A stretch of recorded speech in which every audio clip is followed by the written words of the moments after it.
What's up, fam? Welcome back to the channel. Glad to have y'all here with me today. We are back out here working on the Harley. Got some parts in and things, but got a confession to make. I messed up and forgot to start recording.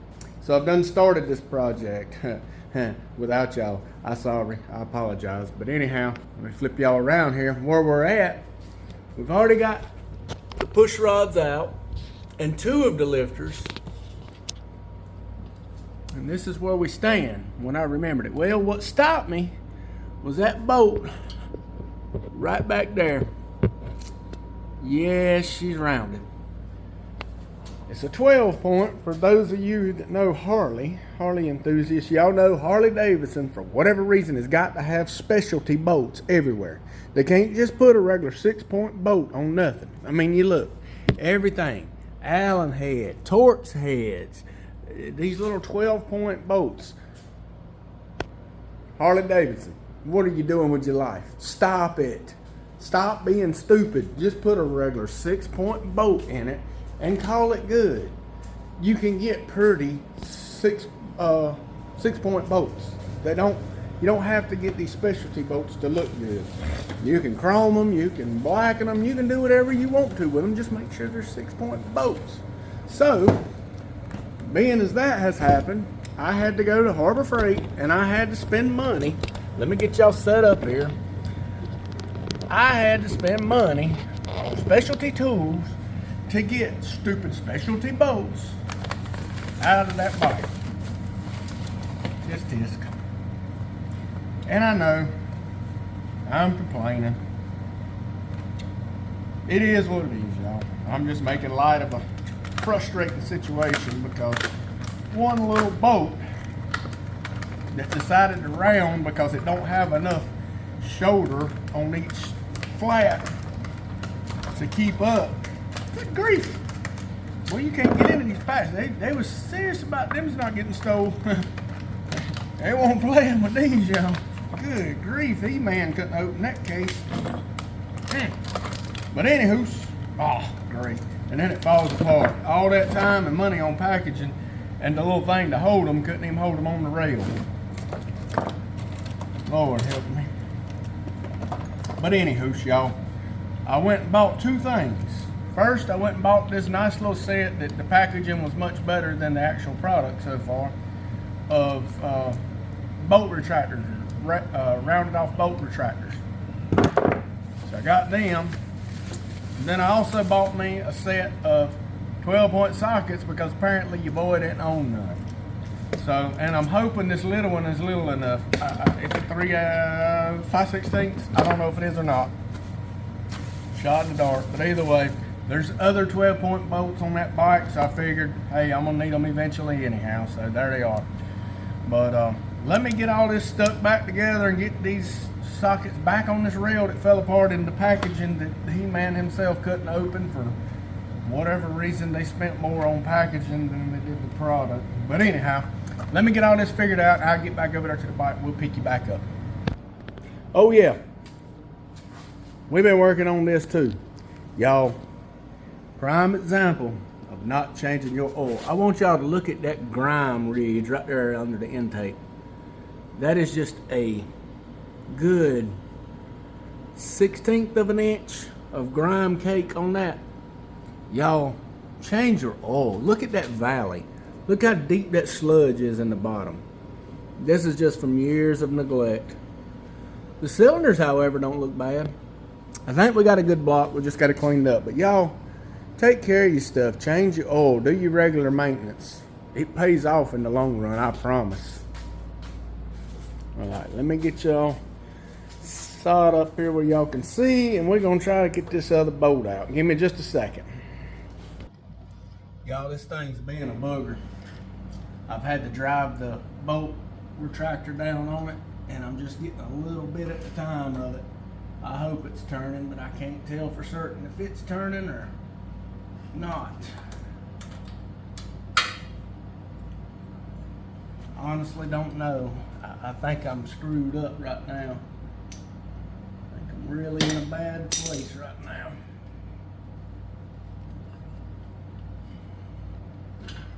I don't know what to do. if I can't get this out.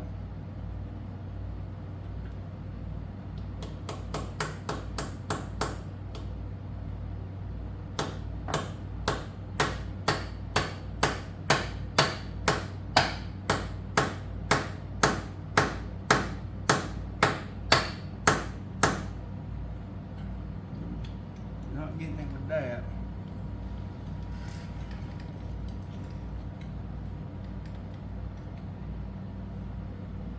See if this can get on it.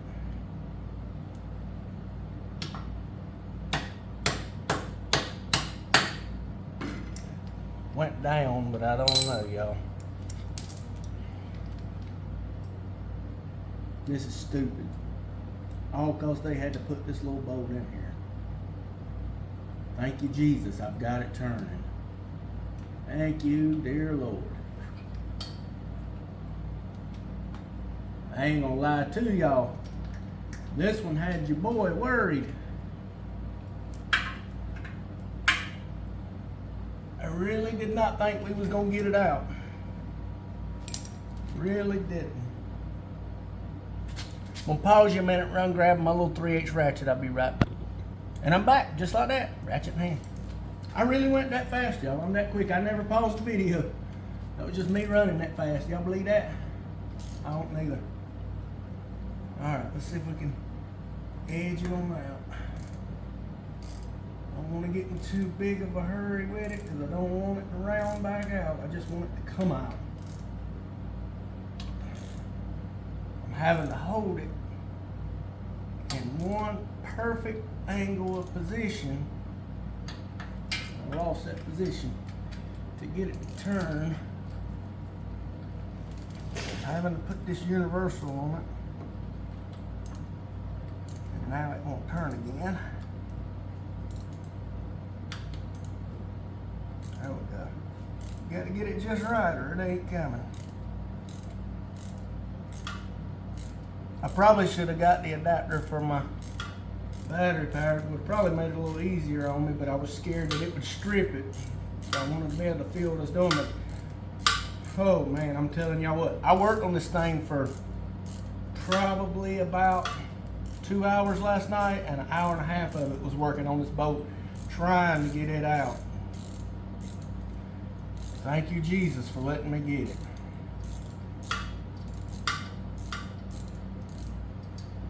I was sure worried, y'all. Sure worried. I didn't know what we would do. I don't know. You can't get nothing back there to cut it or grind it. And you can't drill it because it's up under the engine like it is. Alright. Before I pull that off, I'm going to get my air compressor because there's a little bit of shavings and stuff where I've been beating on spot. And I don't want them to fall down in the crank casing. We are going to change the oil before I crank it, but I still don't want to drop nothing in there that don't belong in there. So I am going to pause you this time. Let me blow this off. It's going to be making too much noise for y'all to hear. Y'all have all seen that air hose work. You know how that works. So I'll be right back. All right, guys. Y'all check this out. That's that bolt. All right. Now hold that thought. That's a good one. That's what it started life out as. It'll focus on it. They ain't hardly nothing there to grab. You see, they ain't much difference. This one's rounded, this one's perfect. This one that you still see is perfect. This one's rounded. Harley, what in the world are y'all thinking putting this junk in these bikes? Y'all, my advice to you is like I'm gonna do. Throw these things in the trash and go get a 1/4x20 bolt and put back in this thing. And don't worry about it looking like a 6-point. It'll be okay. It'll hold just fine and look just fine. But you won't have this foolishness to have to deal with. Alright. Back to the lecture hand. We're about to pull the box off and pull the lifter out. So let me see if I can get y'all set up on a little better angle here. Let's see if I can possibly set y'all up on the foot peg here. I don't know if I can or not. It may not cooperate. Let's see. All right, so now we got to get the box lifted up without dropping the lifters, if at all possible. Now, if the lifter falls, it's not game over, because you're going in here anyhow. But it's nice if you can get something hooked in it, like that, or your finger. You can get your finger around to the side or something. I don't know. And catch it. Maybe, just maybe, I can get them out of there. There we go, I got them. So I just lifted it up and took my fingers and put on them like that and pulled them out. So there's the old lifters that's coming out. And you know, when originally when I had the trouble that this bike had, when it started ticking, and then I tried to adjust the lifter. Let's cut this light out of y'all's face. And I adjusted the lifter and couldn't ever get it. Like when I would set it to lash and I would go to set the preload, you couldn't keep no preload on it. It was loose. You would set the preload and it was still loose. So it's collapsed lifter's what I'm banking on. But I thought at first, I said, well, it's got Screaming Eagle cams in it. I said, well, probably what's happened is, by my research, they have installed these cams and built the engine and all, and just used the factory lifters. And the factory lifters aren't enough for the Screaming Eagle cam. Well, lo and behold, I open her up and get them out, and they're Screaming Eagle A14 lifters. So they were good lifters, not the best, not from what I've read. They're good lifters. They were a good option, but they're not the best because they're not a slow leak. In other words, the oil pressure comes in through the side, through this.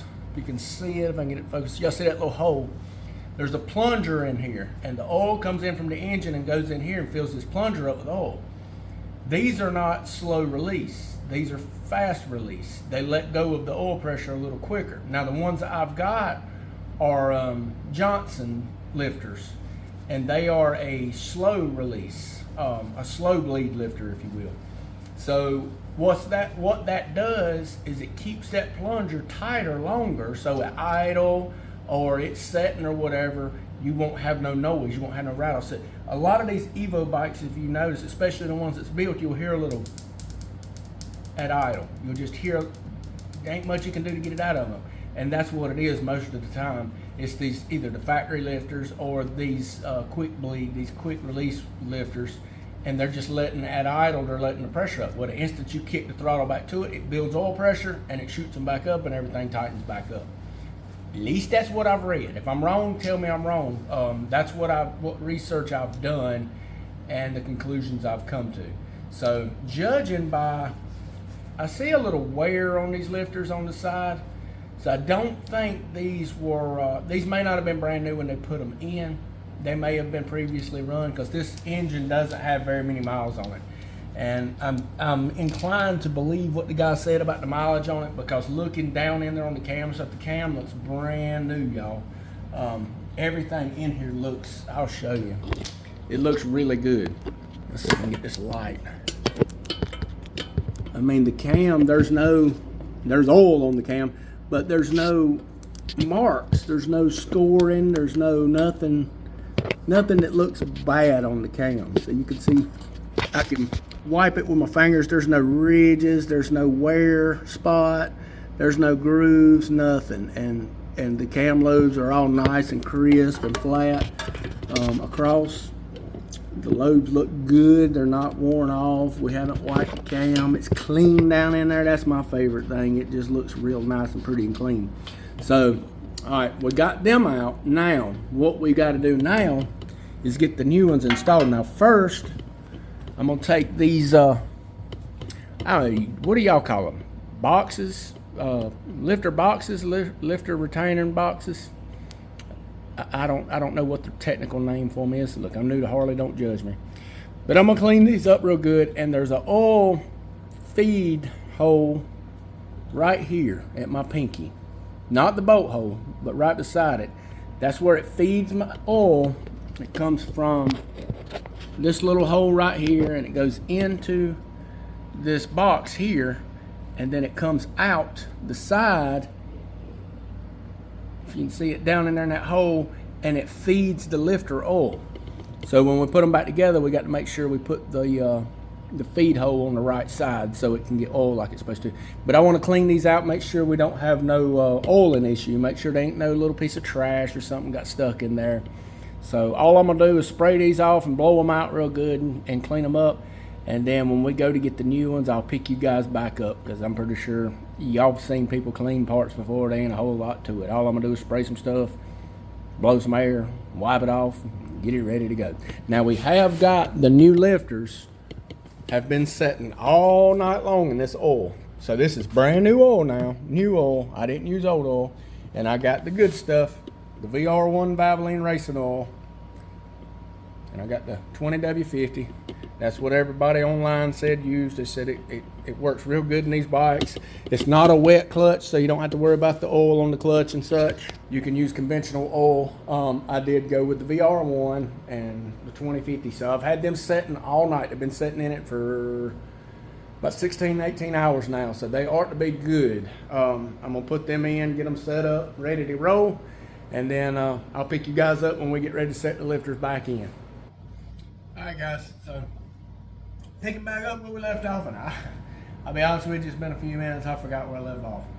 I've got one side of the lifters installed already, the one that had the bad bolt. I've already got them back in, and I've got them snug. I've still got to go back and torque them, but I wanted to show y'all installing these. So these lifters just set in here, and that slot keeps the wheel lined up. But you have no way of holding them in here. Now they make a tool that goes in here and hooks, and I've seen people use the alligator clips, the little metal prong off of that. But to be honest, I'm gonna try to do it, just setting them in there, because I just set that other side and they stayed up in it fine. They eased out, and I had enough time to get it set down before they fell out. So we're gonna try that with this. Worst case scenario, they fall out and I have to fish them out with a magnet. It's not the end of the world if they fall, y'all. You can see, I mean, they're not going to break nothing. They're not going to get under nothing where you can't get them out. Even if they did, worst case scenario, you take the cone off and get them out. So we're going to try that. First, before I even start though, I clean these really good with brake clean. So I want to take and rub some oil back in here on the wall of this and around the rims and get it good and oiled down, because I don't want these lifters to start on dry metal. Even though there's oil all over the lifters, I want there to be oil all over this too. I'd rather it be way more oil than what it needs than be a little bit lacking in the oil department. So, and probably also when I get done and get them on there and get them torqued before I put the push rods back in, I'm probably going to pour a little oil in the top of the cap, and I'm going to put some oil in the top of the push rod that goes up in the engine too. That way nothing's dry. I've actually got some assembly lube. I may put some assembly lube on each end of the push rod just to make sure, because I don't want nothing to catch, mess up, or nothing like that. I want it to be completely safe. So that's what I'm doing now. I'm just taking my finger. I got a tub of brand new fresh oil over here, and I'm just rubbing down the insides of these little cylinders for where the lifters sit. And I'm putting some oil in that slot too, because that's where that slot, I'll get closer to the camera in a second to show you, but that's where your lifter wheel sits and keeps it lined up with the cam, so it don't get clocked or turned to where it's sideways on the cam or nothing. So I put some oil in there too, because that wheel on that lifter sets in there, and that's it. And you can see when the lifter sets in there, and this is an old lifter, that sets in there like that, and it keeps it from being able to twist while it's in there. It keeps the roller straight. So all right, them's the old ones. Got that done. Got the new gasket on the bottom here. I'm gonna stick a couple bolts in it, because I think the bolts will hold the gasket well. We got a clock. Now you got to remember, your oil hole has got to match the oil hole on here. So we want to make sure we've got it clocked right, so when we do set it down, it goes right in place. The last thing you want to do is do all this trouble and then put that in there, which I don't think they'll go but one way. But with my luck, yeah. Check your gasket, because you could get your gaskets backwards. Make sure your hose is open. because if you put that thing on there and that gasket's got that hole sealed off, you'll wipe that cam and lifters and everything, and you'll never have a chance to even know if you've done it right, because it'll eat it alive with no oil on it. So, all right, we're gonna stick the new lifters in here. And like I said, these are Johnson's. There's a whole name to them. I'll put it in here somehow, tell you, or show you the box or something.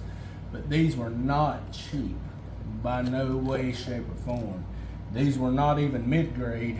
These were pretty high-end lifters, y'all. They're supposed to be very good stuff. All right, so there's my hole. It goes in that corner, and I'm gonna attempt to hold these lifters as long as I can, and then set it in there. And by gosh, I think we got it. That lifter's home, that lifter's home. We did it. So you don't need that fancy stuff to get them out. I just took a dentist pick and hooked them in the sides and picked it up out. Once you get one of them out, the other one you can run your hand down in the hole and push the lifters out with it. So buy the tool if you want the tool. It's nice to have the tool if you work on them all the time. But if you're not gonna work on them all the time, a magnet, a pick, a notebook, alligator clip, any of that'll work. Just take your time, think about it. So now let me get my hands wiped off because I got oil all over them, and I'll show you what we got now. So as y'all can see, we got the caps back on, the boxes, whatever you want to call them. I'm gonna bolt them down, then I'm gonna come back, get my inch pound. I got to check and see what it is they got to go down to, but I'll come back and torque them, and then we'll put our push rods back in and set our push rods up and adjust everything, and then we'll drop the oil, change the oil, and pray to the good Lord that he blesses us and this thing runs right, y'all. I really need it to. I need a win, y'all. I was on my way home a while ago from a doctor's appointment. Didn't get too good of news at the doctor's appointment. Don't really want to talk about it at the moment, but on the ride home, my air conditioning quit again from my truck. 3rd year in a row that my air conditioning just quits right at the beginning of the hottest time of the year. It can't do it while it's still cool outside. Every year it has to wait till the hottest day of the year and the beginning of it, not the end of it. And something's messed up again, and every year it costs me $300 or $400. Y'all, I am so over that truck. I wish I'd have never seen it. I've never thought that I'd see the day that I'd say, I wished I'd have never saw that Ford. This is the first Ford that I had that I would consider a lemon. And I still don't consider it completely one, but it ain't far from it, y'all. It's had a lot of trouble. I've had more trouble out of this truck than I have any F-150 ever. I've never had much trouble at all at F-150s. I've had not quite as much trouble out of this one as I did the Z71 I had. Now, y'all Chevrolet lovers, don't think I'm fixing to come crawling to y'all side, because that Z71 I have, whoo, boy. Yeah, I had it in 2000, and it was a 98. It was 2 years old. And when I tell y'all, that thing cost me, y'all. Every weekend something was going wrong with that truck. We put 2 rear ends in it, a fuel pump, water pump. I mean, everything that could go wrong with it went wrong with it. And the rear end was going out in again when I sold it. So the F-150 ain't that bad yet. And Lord, I don't even want to start about Dodge. I have one Dodge in my life. Now, I've had several Chevrolets, and I've had some decent Chevrolets. That one was pretty bad. But I've had one Dodge, and it broke me. I've never had another one, because that one Dodge Dakota was worse than anything I've ever had in my entire life as far as vehicles. And I've had 70, almost 80 vehicles, and that Dodge was by far the worst. So yeah, this Ford is testing my patience, y'all. I'm a Ford man, but they need to do better on that truck. That little V6 EcoBoost ain't the way to go. Don't buy it. Go ahead and spend the money and get the V8, get the Coyote, or better. But anywho, enough about my trucks and my problems in life. Y'all don't want to hear that. Nobody wants to hear your troubles. Nobody wants to hear you cry. Suck it up, buttercup, and keep on moving. So I'm gonna get these bolts snugged up and tightened down, and then when I get ready to adjust the push rods, I'll pick y'all back up and y'all can watch how we do that. All right, guys. So we're now putting these little O-rings in. And I wanted to take just a second and show you. Make sure this little metal ring here is cupped on one side. So if you run your hand across it like this, and on this side, you can feel this side is more rounded. Where this side here, you can feel it's like a cup. And that cup is for your O-ring to set in, and it holds it. And that's the way you want it set down in there. The metal piece goes first into the basket, and then this part, the O-ring comes on next like that. And what this does, you stick them in there, and then you just push them right in place. And what them's for is for your tubes here. And this part right here receives your O-ring. Your O-ring sets here, around it, and in that little lip right there, and that's what keeps it from leaking. And then this end goes up into the head, and this O-ring right here, there's a cup up in there that catches it. Now, I feel a little bit of trash, so I'm gonna pull this O-ring and wipe them off real good. I'm gonna clean these up real good, and then we're gonna put them back together. So give me a minute and I'll be back with you. All right, guys, I'm back. All right, I've got it all together. I've got the push rod. Now, what I'm gonna do with this push rod, I've wiped it, I've made sure it's clean. I'm gonna dip both ends into my little oil bath here and just get oil on both ends and let some run up in it. Now, your adjuster side goes down, so what you want to do is feed it through here like this. And then we're gonna start with this, the furthest back one. And we're gonna, I think it's got to go in here first. Nope, got to go up in the head first. So you got to make sure you get the right hole up here. And let it go up into the rocker arm.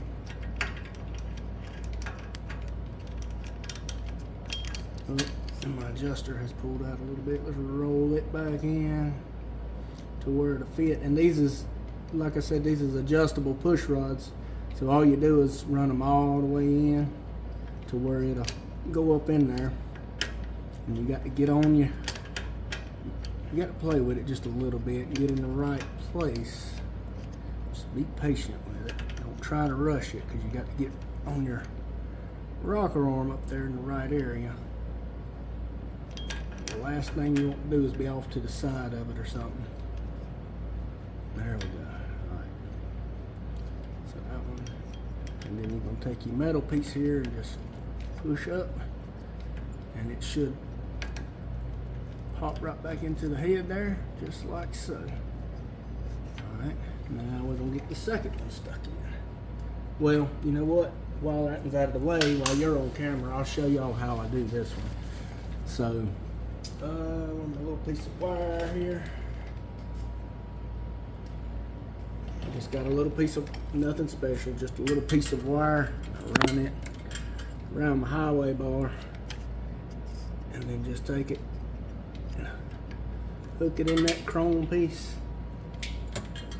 and twist it around, and all that's doing is holding that chrome piece up out of the way. That's all it's for. It ain't doing nothing. Now, take your push rod and grab it, and you want to just extend it.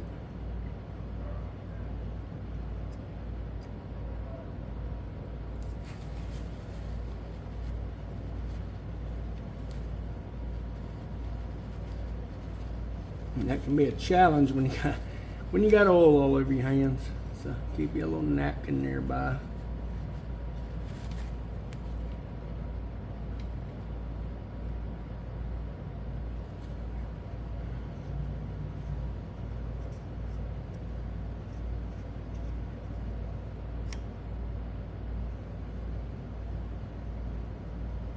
And you have to stop every now and again and run your jam nut down, and you just keep going back and forth, extending this push rod until you get it to 0 lash.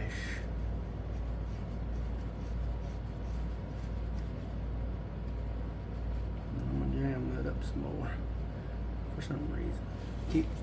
The jam nut keeps slipping out of my fingers on me. Here we go. Trying to keep it and the shaft together, so, but you can't hardly do it because you have to hold the shaft.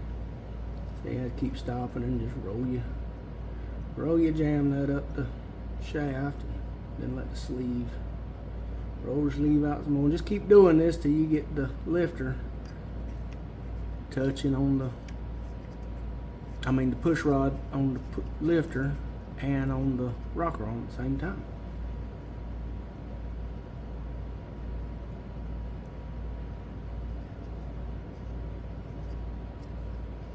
My piece of wire is letting my little metal piece here sag down in the way. There we go. Tighten her up a little bit. There we go.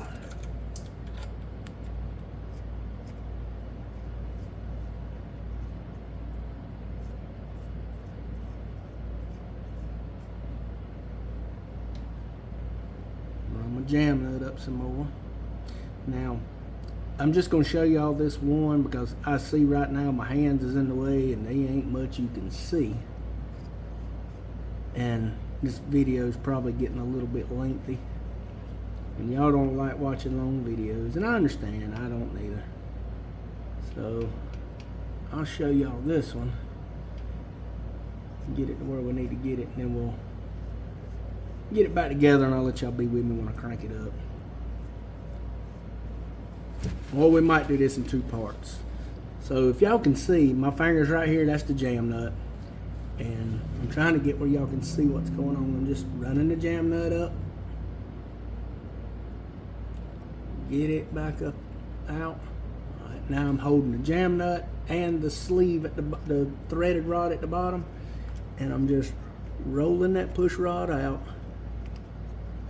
till it makes contact with the lifter. Now when we get contact with the lifter, we'll take it to 0 lash. There we go, we're getting there now. All right. So now we got contact with the lifter, but you can see we still got just a smidgen of lash. So I'm gonna take it right there to 0 lash. Now, we have no up and down movement. The push rod's where it belongs, and we don't have no up and down movement at all.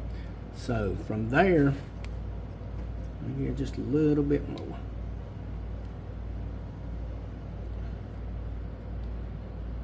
There we go. So from there, we're gonna go 3.5 turns out, and then we're gonna lock it down. Now, before I do the 3.5 turns, I'm gonna get the other one stuck in here, and I'm gonna roll the motor around. I'm gonna make sure that that cam is on absolute bottom, because if that cam's not on the bottom, and I go to lengthening it and rolling it around before I let them things set and all this, that, and the third, we could bend that push rod or mess up a valve or anything, or make contact with the piston in the valve. So we got to make sure we're in the right place. I'm 99% sure I'm right, because this is the ones I started with and I didn't move it after that, taking it apart. But better to be safe than to be sorry. All right, so I'm gonna get this other one thrown in here, and when I get ready to set the valves and roll the engine around, I'll pick y'all back up and let y'all see what that looks like. But I don't want to make this video too long. We might have to do it in 2 parts or 3 parts. This will be the second part already. So, but let me get this done. I'll check back with y'all. I hate to keep taking breaks like this, but y'all, I don't want to make it an hour-long video again. So, apologies. Bear with me. Guys, we're back. I've got it back together. I didn't try to show none of the adjusting the push rods or nothing, because I couldn't figure out a way to get a camera angle in there where you could see past my big old mitts. So I'm sorry. And it's self-explanatory. The push rods I had 4 sides on them, 4 flats. So 4 flats was 1 complete turn. So it was like a box, square. Some of them's got 4, some of them's got 6. If whatever it is, you count your threads, however many threads per inch on your adjustable push rod, and that'll tell you how many flats. You have to look it up, and that'll tell you how many flats. You tell them how many turns per inch, and it'll tell you how many flats from 0 lash. 0 lash, like I said, you run that thing out till it touches, and there ain't no more up and down pressure. I mean, there ain't no more up and down slack that it's setting on the push rod and on the lifter at the same time, and there's no up and down motion. And then mine was 14 flats, which was 3.5 turns out. And I done that got them all set. And you roll the wheel around till you get it on top dead center for that cylinder, for that lifter, get it all the way down on the flat part of the cam. But anyhow, I got all that done. I'm dropping the oil now. And on these Softails, y'all, this is your oil drain. You have a tube, hose that comes out from the oil tank up here. Just runs out, and it's got a little plug in it, and I've let it somewhere in here. I made a mess, y'all. I dropped the oil bucket a while ago, so it's probably under the oil bucket if I had to guess. But anyhow, it's just a little plug that goes up in there and a hose clamp that holds it. And that's how you drain the oil in these Softails. And then we're going to do that. I'm going to let it sit there and drain for a minute. Then I'm going to move to the front, to right there, and we're going to get the oil filter changed. Get this fresh 2050 in here. Get everything back together. Get the breather back on it. Get the spark plugs back in it. And then I'll pick you guys back up. We'll crank it up, let it idle.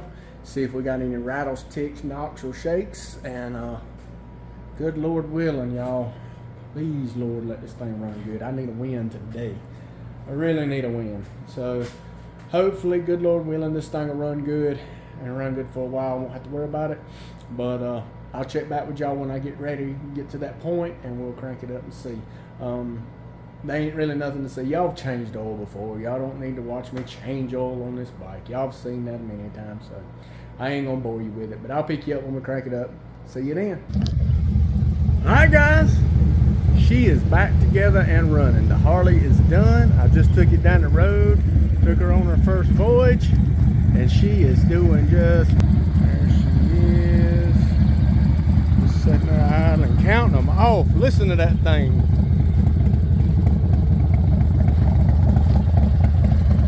Man, yeah. Beautiful, beautiful. No more lifter noise. Them Johnson slow bleed lifters fixed it all. So there y'all have it.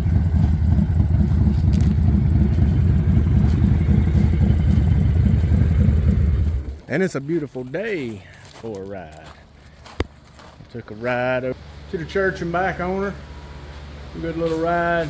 Everything seems to be working good. So happy to have that one back together. Now we got another problem that come up that we're going to jump on shortly.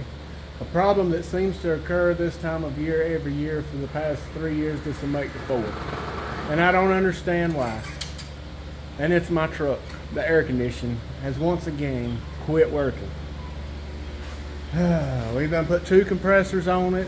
We've replaced the whole system twice.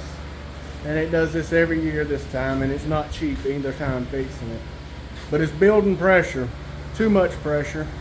I don't know why. It ain't leaking Freon. It's showing that it's got way too much Freon in it. The compressor spins freely with my hand, but it won't blow cold air. So that's what we're fixing to dig into now. I may not carry y'all along for that because honestly, I'm frustrated with it and I don't feel like having to hold the camera up to, and it ain't really nothing. I don't know what I'm doing. I don't know what I'm looking for. So I'd rather find the problem and then y'all can come along with me to help me fix the problem. But I appreciate y'all sticking around with me through the Harley drama. We got that settled, got it set up. I'm probably gonna let this motorcycle go. So if you're interested in a 97 Softail with a Screaming Eagle built engine, it's 96 cubic inch. Give me a holler. It's the Evo. Runs good from what I can tell. Sounds amazing, looks amazing. I'm gonna put it up for sale if you're interested. Message me and I'll get you a price. I hadn't really decided the price yet. Look, and the Harley people's gonna get me for this, I know it, but I'm gonna say it. I want a Vulcan. I love a Kawasaki Vulcan. I'm not a Harley fan, and me having this thing and working on it just reminded me of how deep my love goes for the Kawasaki Vulcan. So I'm selling the Harley to go buy me a Kawasaki Vulcan if I can. So hate me if you want, but hey, it ain't what you ride, it's where you ride. At least that's what my brother over at Beards and Bikes says. So check his channel out, give him some followers too. He's got some really good content. But yeah, anyhow, I ain't gonna hold y'all up no longer. Appreciate y'all watching. Don't forget to share, subscribe, like, get your friends involved, the whole 9 yards. Y'all know the spiel. and tell somebody about Jesus. I love you, and see you on the next one.